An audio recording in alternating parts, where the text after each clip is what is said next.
Olá, bem-vindo, bem-vinda.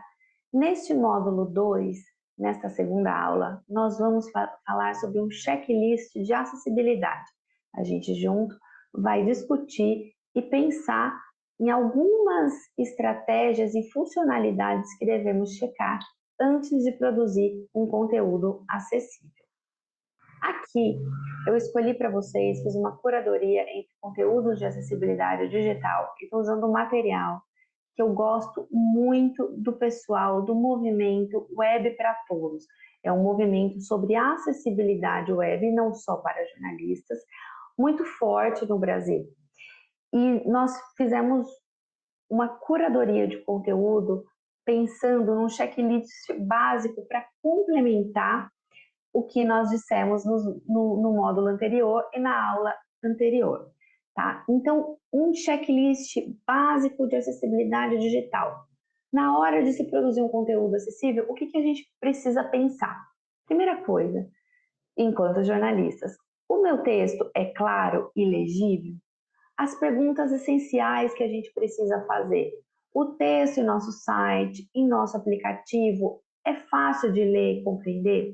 Consideramos um texto fácil de ler e compreender até para uma pessoa que tem até o primeiro ano de letramento, ou seja, os chamados analfabetos funcionais, né? A gente não utiliza muito mais esse termo, mas é uma pessoa que tem uma compreensão básica do português. Basicamente consegue entender o que, como, quando, onde e porquê. Se a sua informação trouxer isso, nada mais é do que um bom lead jornalístico, de uma forma clara, objetiva e concisa, esse texto vai estar fácil de compreender. Segunda coisa, as fontes que estamos utilizando são legíveis e o tamanho, ela é suficiente? Quando a gente faz um produto jornalístico, a gente precisa pensar sobre isso, tá? O que é o ideal? Fontes de 10 a 14. Isso varia muito se a fonte com serifa, se a fonte sem serifa e para que veículo, em que canal ela está sendo distribuída. É no WhatsApp, é no site, em uma rede social. Então, as fontes elas também são adequadas de acordo com a mídia que a gente está utilizando, ou seja, de acordo com o canal. Se você quiser saber mais sobre textos claros e legíveis no digital, depois eu vou passar o link aqui e você pode entender como descomplicar a sua comunicação e torná-la mais acessível, como criar um layout de texto acessível para a web e 3 dicas de design acessível. O nosso curso tem pouco tempo, tem muito conteúdo, mas eu vou deixar aqui depois os links para que vocês possam ter a oportunidade de checar e de consultar. Muito material eu vou deixar aqui para consulta. Você não precisa decorar nada do que está sendo dito aqui, mas você precisa saber os requisitos básicos de acessibilidade para a gente quebrar aquelas principais barreiras lá atrás do protocolo Reveta, como falamos, e quais conteúdos eu posso acessar em um momento de dúvida. Imagens com descrições. Então, a primeira coisa, se o nosso texto é claro e acessível e conciso. Segunda coisa, se as imagens têm descrições. Quais perguntas devemos fazer? Todas as imagens importantes têm uma descrição? Ou o texto alternativo que descreve o que está na imagem? Lembra que eu falei que são 2 coisas importantes? A primeira é o alt test, que vai abrir aquela caixinha que, em geral, a gente utiliza até 125 caracteres no site, e também, né? Porque uma coisa não exclui a outra, o ideal é que tenhamos tanto texto alternativo quanto descrição das imagens, a hashtag descrição da imagem, e aí a gente escreve com um pouco mais de detalhes, porque a gente não tem uma limitação de caracteres, o que está descrito naquelas imagens, né? O que a gente precisa pensar? As descrições são claras e informativas? Aqui eu vou deixar também vários conteúdos para vocês depois, para aprender um pouquinho mais sobre a descrição das imagens. Cores e contrastes, e contraste.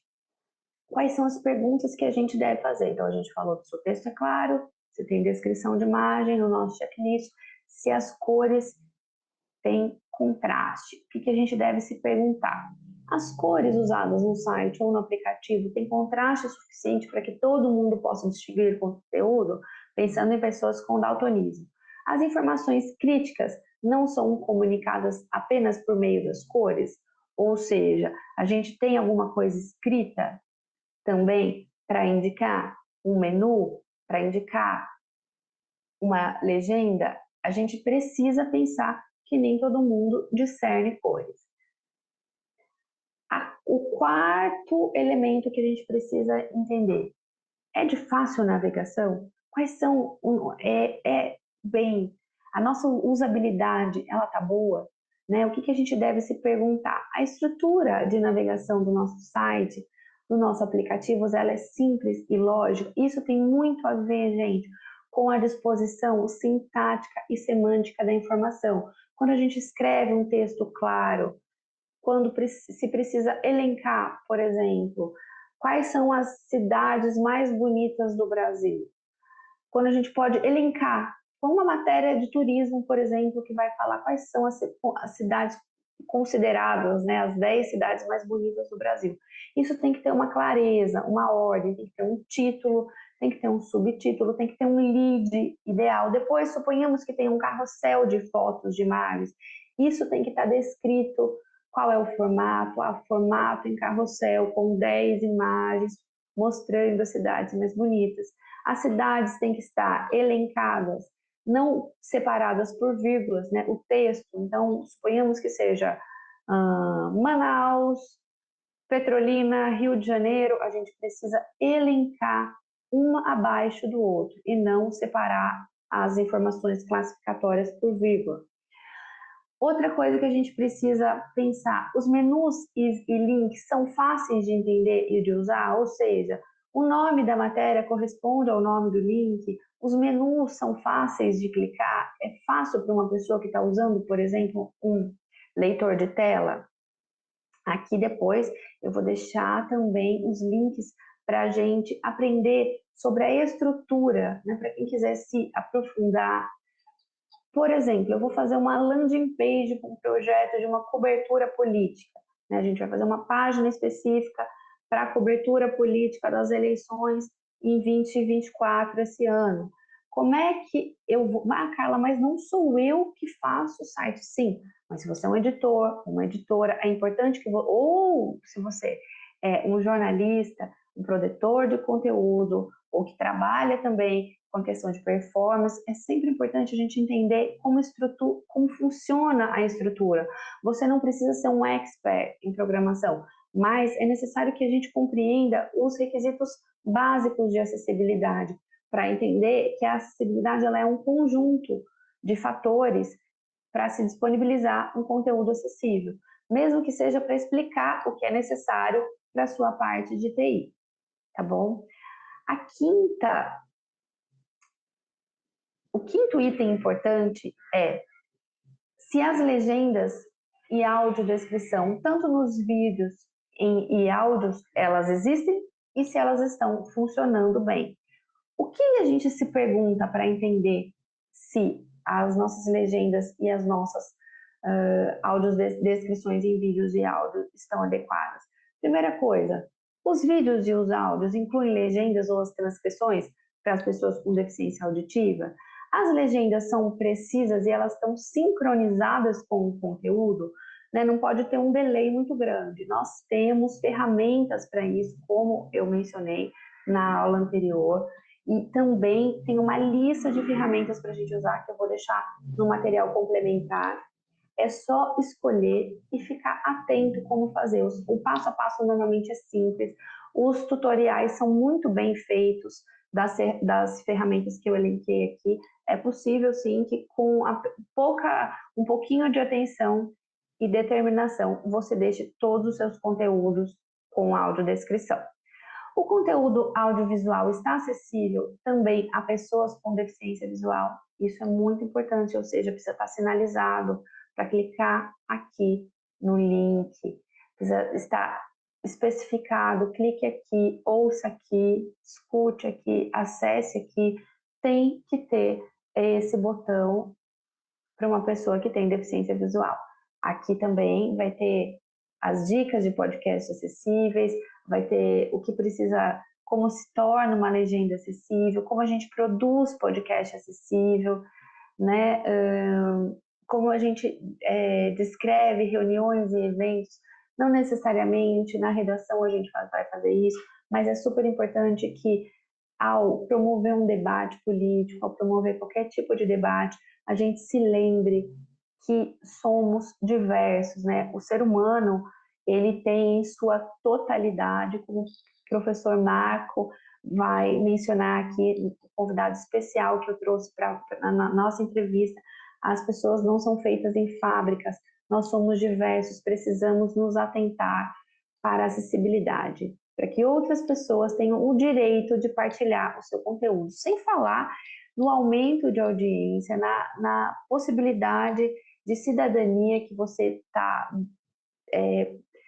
exercendo ao permitir que uma pessoa acesse o seu conteúdo, pois isso também é direito dela, no exercício da profissão, na deontologia do jornalista, a gente já precisa pensar nisso. Quando a gente escolhe produzir conteúdo, trabalhar com informação para todos e todas, deve ser necessariamente para todos e todas, sem exceção. Outra coisa, gente, é se os nossos formulários são acessíveis. Muitas vezes a gente deixa em alguma matéria ou formulários para as pessoas opinarem. É super importante. Eles têm etiquetas claras, instruções para cada campo. Às vezes a gente faz uma enquete, né? Ou a gente quer saber a opinião do leitor ou da leitora sobre um conteúdo, se a gente deve continuar ou não com determinada cobertura. Quando a gente quiser ouvir o leitor, é importante que a gente ouça todos e todas, tá? Então, quando a gente faz formulários, a gente precisa deixar as etiquetas claras e instruções para cada campo. Os erros em formulários são destacados e explicados de forma clara. Isso é uma técnica que a gente vê e qualquer validador automático consegue identificar se aquele formulário é claro ou não. Perguntas essenciais que a gente deve fazer. Os botões e os elementos que são clicáveis são grandes o suficientes para serem facilmente tocados em dispositivos móveis. Muitas vezes colocamos botões muito pequenos e as pessoas não conseguem clicar. E aí a gente torna um conteúdo inacessível sem sequer ter essa intenção. Os links são descritivos, indicam para onde levarão, ou seja, quando você está falando, clique aqui para você e para a próxima etapa do formulário, ou quando a gente fala clique aqui para saber mais sobre essa matéria, quando a gente trabalha com cross-mídia, transmídia, né, ou seja, um conjunto de recursos audiovisuais, a gente está sendo claro para o usuário, para a usuária, para onde ela está indo, para que conteúdo estamos levando? Isso é muito importante. O oitavo, a gente precisa entender se há compatibilidade com dispositivos móveis, ou seja, o site aplicativo funciona bem nos smartphones, nos tablets, é responsivo? Muitas vezes não é. Muitas vezes os sites de notícias, quando a gente pega para usar no celular, para acessar aquele conteúdo no celular, ele fica quebrado ou a imagem fica distorcida, a gente não consegue ler todo o conteúdo de uma maneira clara. Isso é muito importante, porque, gente, no Brasil, a maior parte do consumo de notícias é feita pelos smartphones. As pessoas acessam muito notícias em ambientes digitais pelo smartphone. Então, não basta o seu site ser acessível. O seu site precisa ser acessível ou o seu aplicativo de notícias precisa ser acessível e responsível nos smartphones. Os elementos da tela, eles são redimensionados, eles estão ajustados automaticamente em telas menores, que é o que eu mencionei agora, senão a gente não consegue acessar esse conteúdo. Fica todo quebrado e a pessoa acaba desistindo de acessar. Pessoas que não têm nenhuma necessidade específica sensorial. Para pessoas com deficiência, um leitor de tela ou qualquer outro dispositivo de tecnologia acessível já não consegue acessar. Então, essa pessoa já está automaticamente excluída de acessar o seu conteúdo. O nono, há um tempo suficiente para interação? Isso é muito importante, gente. Os temporizadores e elementos interativos não são muito rápidos para que as pessoas tenham tempo suficiente para interagir com eles. Às vezes você faz um infográfico acessível, quem trabalha com realidade imersiva, né, jornalismo imersivo, aquelas matérias que têm realidade aumentada, que a gente pode navegar, sentir ou fazer visita virtual, por exemplo, isso precisa ter um tempo para que a pessoa consiga interagir com o conteúdo, senão fica inacessível, você não consegue passar nem a sensação de realidade aumentada ou de jornalismo imersivo e a gente não consegue acessar esse conteúdo. Os vídeos ou animações elas automáticas, eles podem ser pausados ou eles podem ser desativados? E por último, testes de acessibilidade. O que a gente deve sempre ter em mente e pensar? Nós fazemos verificações regulares de acessibilidade usando ferramentas disponíveis que estão online para ver se o nosso conteúdo está acessível de tempos em tempos. Nós refletimos sobre isso aqui na redação, ou na assessoria de imprensa que eu trabalho, ou na produtora de vídeo que eu trabalho, ou na agência de rede social, de PR, ou seja, em uma repartição pública da qual eu faço parte e eu escrevo conteúdo, edito conteúdo ou disponibilizo conteúdo, essa é uma reflexão. Pedimos feedback das pessoas para identificar problemas de acessibilidade? Será que a gente pede sempre? Será que ouvimos outras pessoas sobre o que elas acham do nosso trabalho? Nem sempre é necessário que seja só uma pessoa com deficiência. A gente precisa pegar usuário para fazer teste de acessibilidade com diversas características, tá bom? Então, eu espero que você tenha. Eu fiz uma curadoria de conteúdo para você sempre ter um checklist de ferramentas de audiodescrição, de ferramentas importantes de validação automática, como deixar o seu podcast acessível. A gente vai ter vários materiais. Então, por favor, tenham um tempinho, deem uma olhada nos materiais, consultem e façam conteúdos acessíveis.